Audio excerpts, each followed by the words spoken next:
All right, welcome to our next video on quadrilaterals. In this video, we're going to discuss various shapes such as rectangles, rhombus, trapezoids, squares, things like that. I know, super exciting, I know. Anyway, you are looking here at a rectangle, and we're going to jot down some properties of this rectangle. We're actually going to talk about rectangle and rhombus first, and take a look at some properties of problems with that. First thing I want you to take a look at are these properties that I have listed out here on the left side. Now, you don't have these properties on your paper, but if you recognize these properties, these are actually the properties of the parallelogram that we did last class.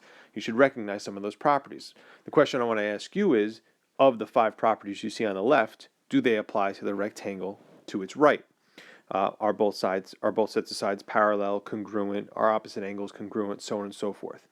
The answer should be yes. If you analyze each of those 5 properties, it's true. In fact, let me draw in some diagonals here. So we got BD, and now we got AC right there, and we'll have them intersect at E. And those diagonals absolutely bisect each other. So all these properties over here on the right, or I'm sorry, on the left, they work. Now you see here I only have 3 slots for properties. So how am I going to fit these 5 and these 3? Well, the idea is to kind of sum them up all into one set and say that a rectangle, one of the first properties of a rectangle, is that it has all properties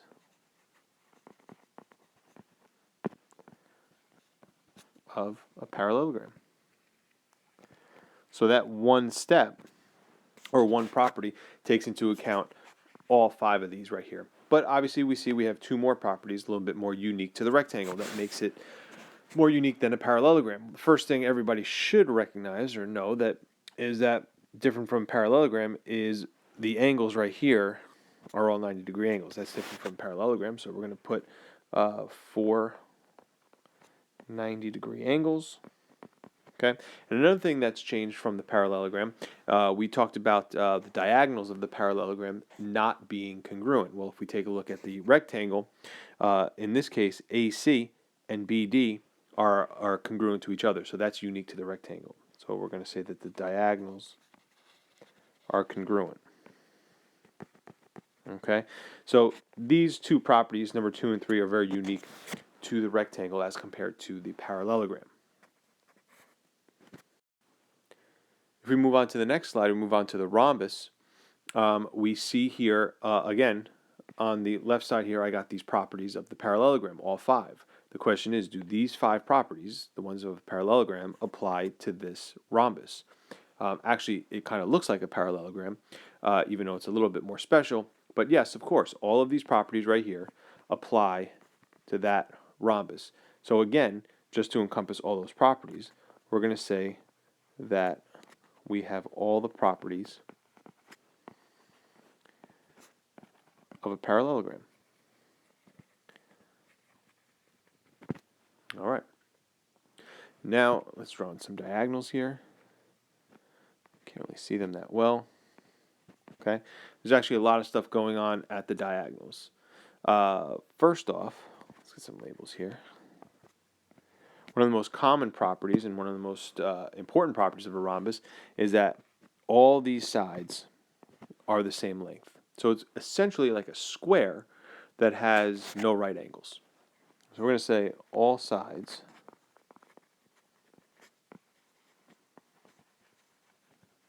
are equal.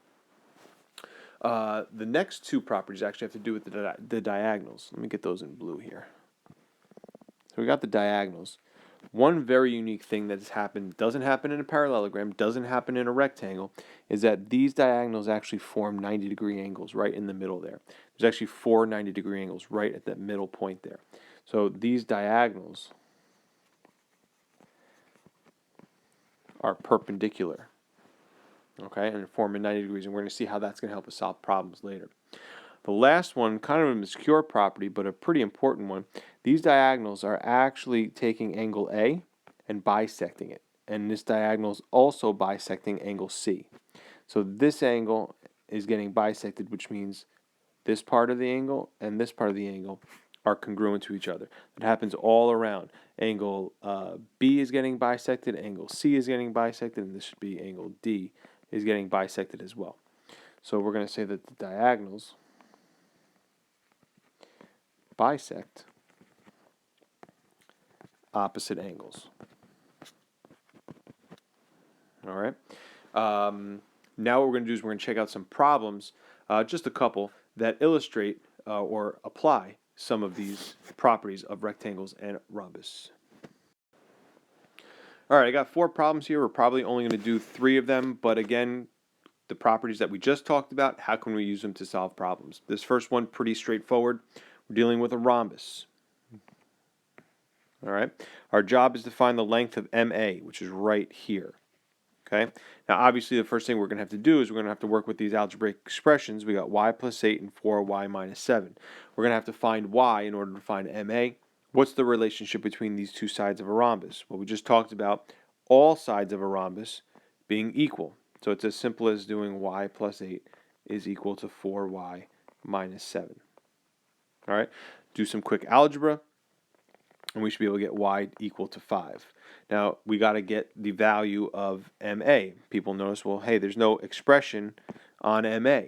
But if we plug in the 5 to MH or HT, since all sides are equal, we could just plug in to the y plus 8.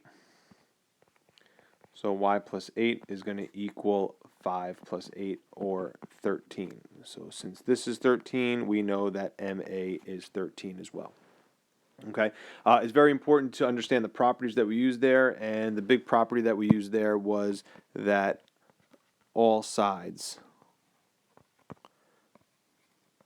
of a rhombus are congruent. All right, really important to be able to associate the property and the algebra that you're doing. It really helps in the process of solving these problems, is to be able to recognize the property that you're using. Next, problem number 2 here, we're looking at diagonals of a rhombus. We don't have a picture, so anytime you don't have a picture, it is definitely important to get one and draw one. I'll get my diagonals. Okay, our job right here, what they give us are the length of these diagonals. You can see one is short, one is longer. Obviously, we have, let's call this one length of 10, and we'll have this yellow one length of 24. Our job is to find the perimeter of the rhombus. Okay, now if I want to find the perimeter of the rhombus, I'm going to have to find the length of all the sides. Good thing is, I know the sides are all equal, so I just have to find one side.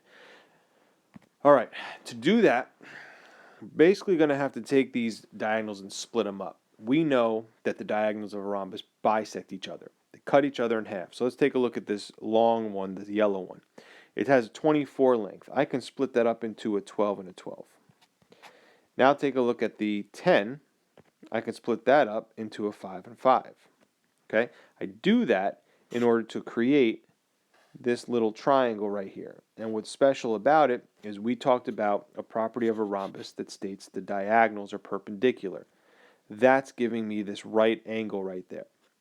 If you take a look at that green triangle, it's a right triangle. I know 2 sides of the right triangle. I'm missing the third side. That allows me to use the Pythagorean theorem. So now I can set up an a squared plus b squared equals c squared. Little Pythagorean theorem gets me 169 equal to x squared, and gets me an x equal to 13. So if I know x is 13, I know I got 13s all around. That allows me to get a perimeter of 4 times 13, or 52. Now I'm not going to list them, but think about all the properties that we use there to solve a problem like that. First, we bisected these diagonals, right? Diagonals bisect each other.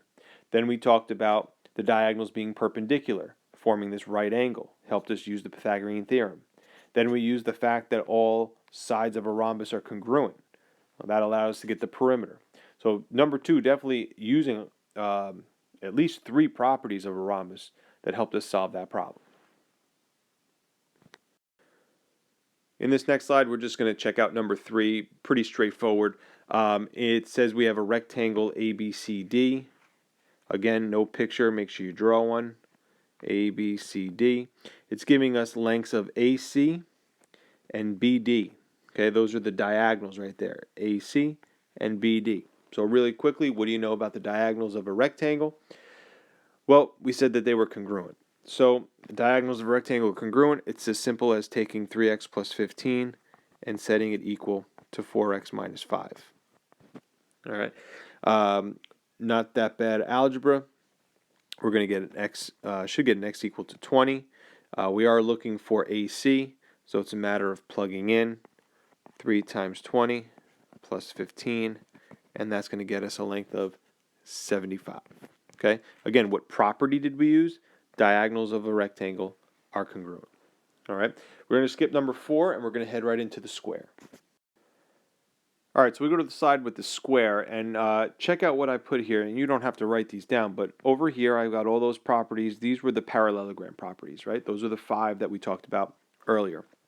Over here, these were the 2 extra rectangle properties, and these were the 3 extra rhombus properties. And I want you to take a look at all of them, all right? There's 10 total properties there.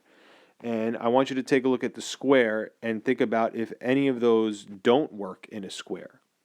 All right? Do we have 4 90-degree angles? Yes, we do. Are the diagonals congruent? Yes, they are going to be congruent right here. Are all sides congruent? Yes. Are the diagonals perpendicular? Absolutely. I can go through every single one of these 10 properties, and everything would be true for this square. So I can sum that up in just 2 statements. All right, I'm going to say that a square has all properties of a rectangle, and I'm going to say it has all properties of a rhombus. And if you're asking, well, what about the parallelogram, because it has all of these too? Well, if I say it has all the properties of a rectangle has these properties. So I am encompassing the parallelogram along with that by just saying rectangle and rhombus. So it's pretty much every property that we've talked about so far works for the square.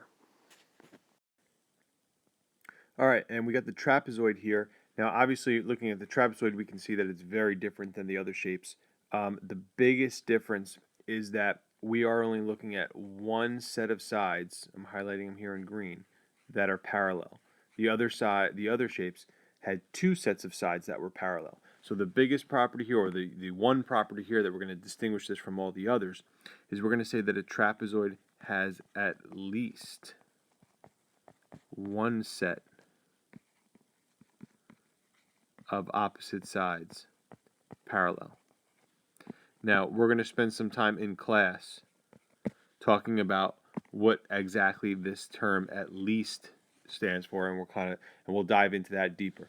The isosceles trapezoid we're actually going to also cover in class and talk in more detail about some of the things going on in the isosceles trapezoid. But that's it for this video. The rest we will finish in class. Hope you enjoyed, and we'll see you in class.